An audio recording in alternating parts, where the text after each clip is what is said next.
آپ کا مرکب اضافی خبر بن سکتا ہے اللہ مومنوں کا ولی ہے، مرکب اضافی خبر بن گیا. ٹھیک.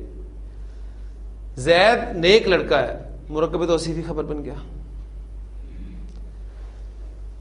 آدمی گھر میں ہے، مرکب جاری خبر بن گیا آپ کا.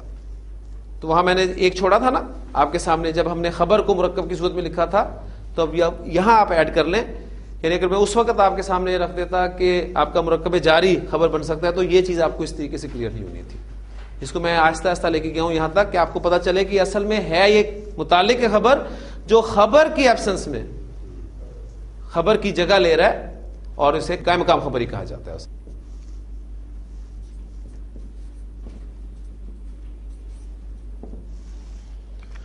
تمام تعریفیں اللہ کے لیے ہیں. ذرا اس کے حصے کریں جملے کے پہلے. مبتدا کیا ہے؟ تمام تعریفیں. خبر کیا؟ خبر نہیں ہے. اور ہم نے وہ خبر ڈھونڈنے کی کوشش بھی نہیں کرنی، ذہن میں رکھیے گا.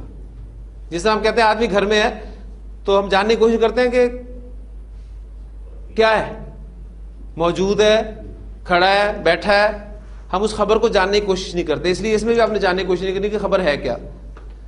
لیکن جب گرامر والے انالیسس کرتے ہیں تو وہ کوئی نہ کوئی خبر کو محذوف مانتے ہیں، ہڈن مانتے ہیں کہ یہ خبر محذوف ہے، ہمیں اس چکر میں جانے کی ضرورت نہیں. مبتدا اور قائم مقام خبر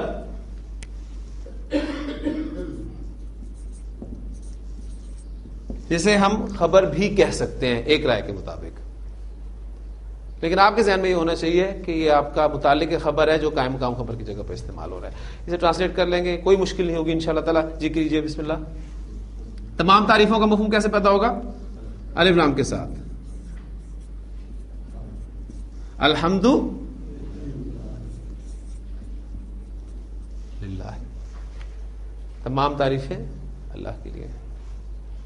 آپ کو یاد ہوگا کہ چند روز پہلے میں نے آپ کو بسم اللہ پڑھائی تھی، تو آج میں آپ کو سورۃ الفاتحہ کی ابتدائی آیات کروا دیتا ہوں. یہ اس لیے میں کرواتا ہوں تاکہ آپ کو پتہ چلے کہ ہم جس طریقے سے جو سٹیپس لیتے ہوئے چل رہے ہیں وہ ہواؤں میں باتیں نہیں ہیں، بلکہ جو قواعد ہم نے پڑھے ہیں اس کی اپلیکیشن ساتھ ساتھ ہم دیکھ رہے ہیں. الحمدللہ ہی آپ نے دیکھا، آپ کا یہ مبتدا ہے اور یہ آپ کی خبر یا قائم مقام خبر. آپ کا اسم اللہ کس وجہ سے جر میں ہے؟ لام جارہ کی وجہ سے. الحمدللہ.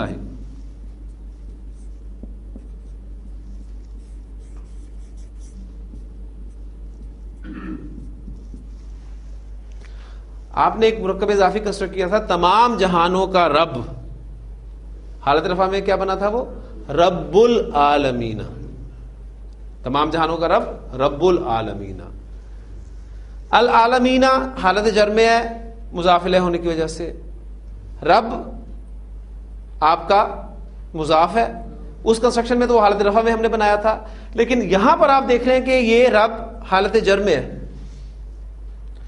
اسم کے حالت جر میں جانے کی دو وجوہات ہیں نا، یا وہ مضاف الیہ ہوگا یا پھر اس سے پہلے حرف جار ہوگا.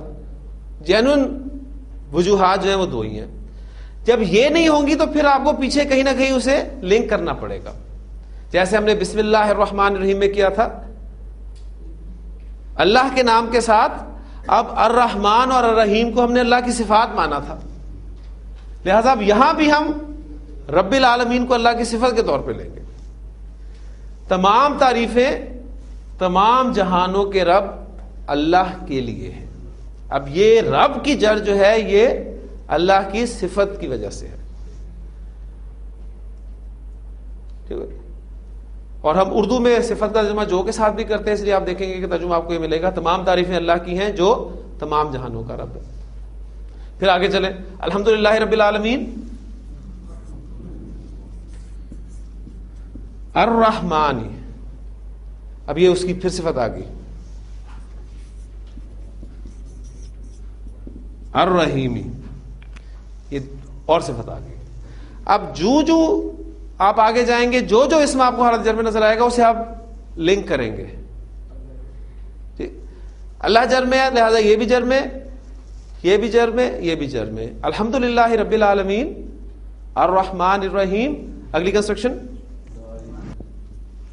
اس لیے آپ دیکھیں گے نا کہ وہاں آپ کو آیت پہ لا لکھا ہوا ملتا ہے، یعنی وہاں آیت مکمل ہے لیکن مفہوم مکمل نہیں ہوا، بات آگے چل رہی ہے. مالک یوم الدین. اب ایک کنسٹرکشن ہم نے اس وقت بنائی تھی، مجھے نہیں یاد، وہ کنسٹرکشن تھی ہمارے سامنے، بدلے کے دن کا مالک.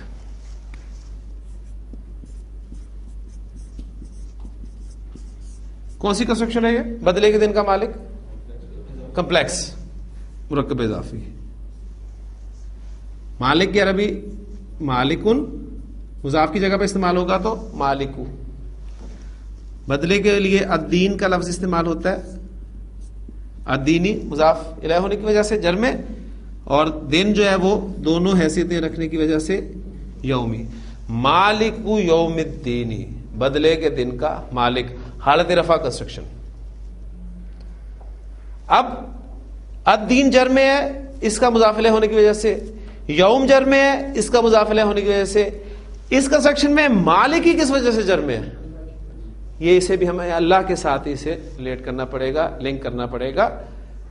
تو اب آپ دیکھیں گے کہ اس کا ترجمہ کچھ اس طرح ہو سکتا ہے، اگر ہم ان اصولوں کو سامنے رکھتے ہوئے کہ صفت کا ترجمہ اردو میں پہلے کیا جاتا ہے پھر موصوف کو لایا جاتا ہے، تو ترجمہ کچھ ایسے ہو سکتا ہے کہ تمام تعریفیں بدلے کے دن کے مالک الرحیم الرحمن، تمام جہانوں کے رب اللہ کے لیے.